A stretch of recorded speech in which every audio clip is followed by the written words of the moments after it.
Hello friend, welcome to Rajesh study I K. दोस्तों, आज मैं आप लोगों को वेद के बारे में मोस्ट इंपॉर्टेंट टॉपिक को बताऊंगा जो बार बार कंपटीशन में पूछा जाता है।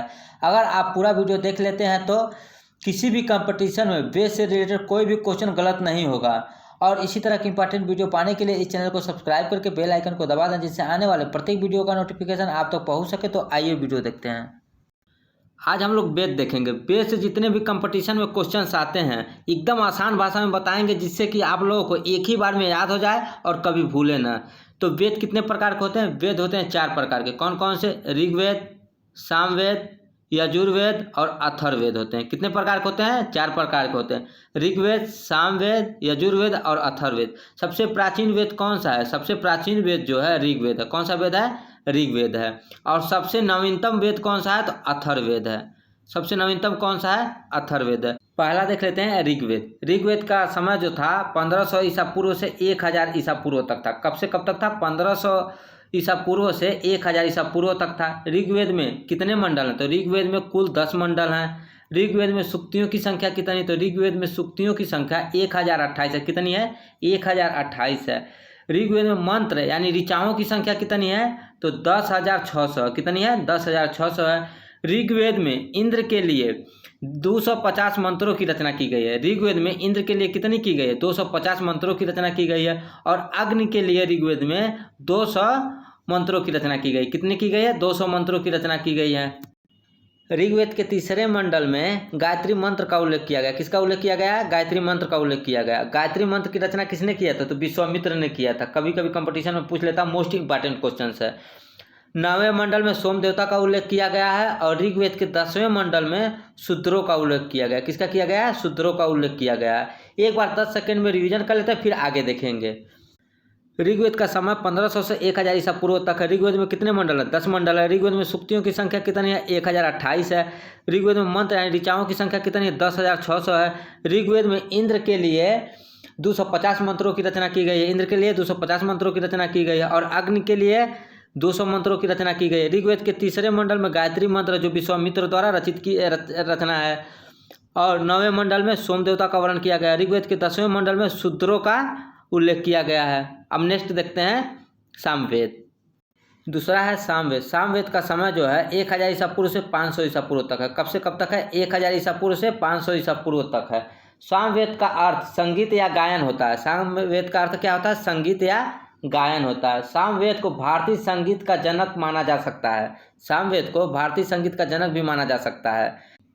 तीसरा देखते हैं यजुर्वेद। तीसरा क्या है? यजुर्वेद। यजुर्वेद में यजुर्वेद में यजुस शब्द का अर्थ जो होता है यज्ञ होता है। क्या होता है? यज्ञ होता है। यजुर्वेद में यजुस शब्द का जो है अर्थ है, यानी शुरू में जो इसका अर्थ है यज्ञ होता है। क्या होता है? यज्ञ होता है। यह गद्य एवं पद दोनों की शैली में है। यह गद्य और पद दोनों की शैली में है। चौथा देखते हैं अथर्ववेद। चौथा क्या है? अथर्ववेद है। इसमें जो है रोग निवारक तंत्र मंत्र जादू टोना का उल्लेख किया गया। क्या किया गया है? रोग निवारण तंत्र मंत्र और जादू टोना का उल्लेख किया गया चौथा में। प्रत्येक वेद का एक उपवेद होता है। ठीक है, प्रत्येक वेद का क्या होता है? एक उपवेद होता है। जैसे ऋग्वेद का उपवेद आयुर्वेद, सामवेद का गंधर्ववेद, यजुर्वेद का धनुर्वेद और अथर्ववेद का ये अथर्ववेद है। अथर्ववेद का शिल्पवेद होता है। बार बार कंपटीशन में पूछता है कि यजुर्वेद का उपवेद क्या है? तो धनुर्वेद। पूछ लेगा कि सामवेद का उपवेद क्या है? तो गंधर्ववेद। इसको कैसे याद रखेंगे? आइए हम लोग देख लेते हैं। देखिए ऋग्वेद दिया है। ऋग्वेद में आयुर्वेदिक दवाओं का ज़्यादा प्रचलित था। ठीक है, तो इस तरह से आप लोग याद कर सकते हैं। ऋग्वेद का उपवेद क्या होता है? आयुर्वेद। ठीक है, क्या हो जाएगा? आयुर्वेद। सामवेद में देखिए संगीत और गायन का प्रचलित था, तो सामवेद में संगीत और गायन यानी गंधर्ववेद हो जाएगा। गायन से क्या हो जाएगा? गंधर्ववेद हो जाएगा। इस तरह से आप लोग याद कर सकते हैं। यजुर्वेद में यज्ञ और धनुर्विद्या, धनुष से मार किया जाता था, मतलब युद्ध बहुत ज़्यादा होता था। ठीक है, यज्ञवेद में क्या किया जाता है? युद्ध होता था। तो यजुर्वेद का क्या हो जाएगा? धनुर्वेद। ठीक है, वैसे मिलता जुलता है, देख लीजिए। यजुर्वेद का धनुर्वेद हो जाएगा।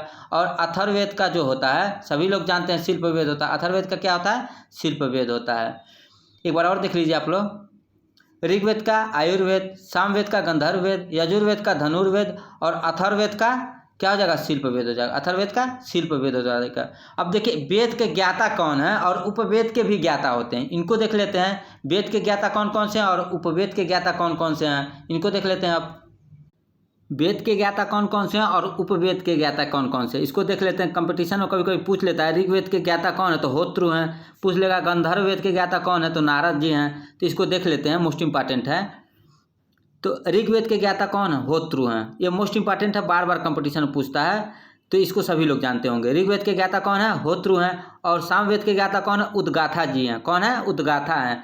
तो देखिए इसको कैसे याद रखेंगे, सामवेद में क्या किया जाता है, गाना गाया जाता है, गायन वायन का संबंध संगीत और गायन का है, तो गाथा यानी गा से याद कर लेंगे, सामवेद से संबंधित है, सामवेद का उद्गाथा हो जाएगा। यजुर्वेद देखिए तो अधर्यु, यजुर्वेद अधर्यु थोड़ा थोड़ा मिल रहा है, इससे आप लोग याद कर लेंगे। यजुर्वेद के ज्ञाता कौन है तो अधर्यु हैं। और अथर्ववेद का जो है, अथर्ववेद के ज्ञाता कौन है तो ब्रह्मा जी हैं। कौन है, ब्रह्मा जी, ये तो सभी लोग जानते हैं। अथर्ववेद के ज्ञाता कौन है, ब्रह्मा जी हैं। ये तो वेद का हो गया। अब उपवेद के ज्ञाता कौन कौन से हैं, देखिए आयुर्वेद का कौन है ज्ञाता, प्रजापति। कौन है, प्रजापति हैं। गंधर्ववेद के कौन है, नारद जी हैं। और धनुर्वेद के कौन है, विश्वामित्र जी हैं। और शिल्पवेद के ज्ञाता कौन है, विश्वकर्मा जी हैं। शिल्पवेद के ज्ञाता कौन है, विश्वकर्मा जी हैं। एक बार और देख लीजिए आप लोग, आयुर्वेद के प्रजापति, गंधर्ववेद के नारद जी हैं, धनुर्वेद के विश्वामित्र जी हैं और शिल्पवेद के विश्वकर्मा जी हैं। इसको 2 से 3 बार पढ़ेंगे आपको याद हो जाएगा। जैसे ऐसे सीक्वेंस में याद कर लीजिए, प्रजापति नारद विश्वामित्र विश्वकर्मा, प्रजापति नारद विश्वामित्र विश्वकर्मा, प्रजापति नारद विश्वामित्र विश्वकर्मा, इस तरह से आप लोगों को याद हो जाएगा।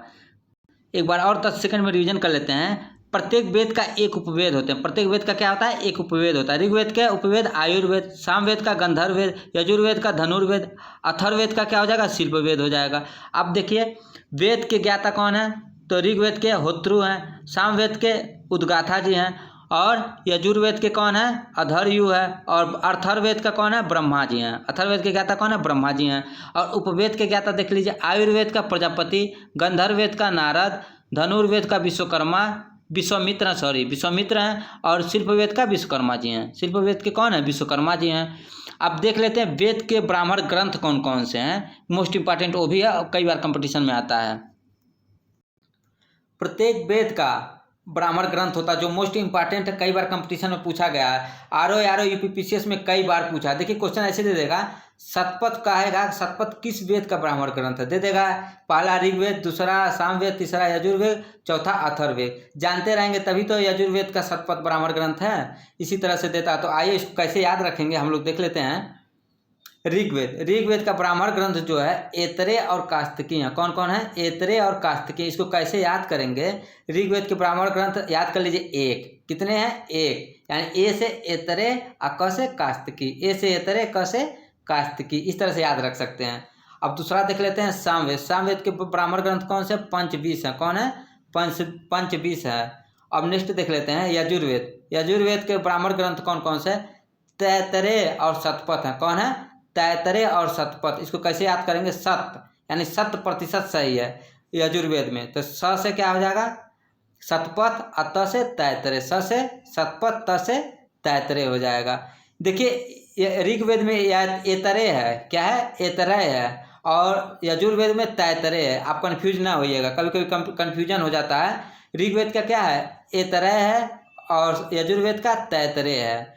अब अथर्ववेद का देख लेते हैं। अथर्ववेद का क्या है ब्राह्मण ग्रंथ, गौपथ है, तो सभी लोग जानते हैं। अथर्ववेद का ब्राह्मण ग्रंथ क्या है, गौपथ है।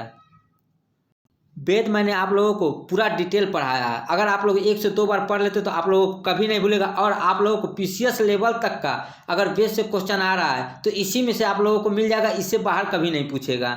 तो आइए एक बार शॉर्ट रिविजन कर लेते हैं। ऋग्वेद के ज्ञाता कौन है, होत्रु हैं। सामवेद के उद्गाथा, यजुर्वेद के अधर्यु, अथर्ववेद के कौन है, ब्रह्मा जी हैं। अथर्ववेद के कौन है, ब्रह्मा जी हैं। अब उपवेद के ज्ञाता कौन कौन से, उपवेद के आयुर्वेद के प्रजापति, गंधर्ववेद के नारद, धनुर्वेद के विश्वामित्र जी हैं, और शिल्पवेद के विश्वकर्मा जी हैं। अब देख लेते हैं वेद के उपवेद कौन कौन से हैं। ऋग्वेद के उपवेद आयुर्वेद, सामवेद के गंधर्ववेद, यजुर्वेद के धनुर्वेद उपवेद है, और अथर्ववेद के कौन उपवेद है, शिल्पवेद। अथर्ववेद का शिल्पवेद है।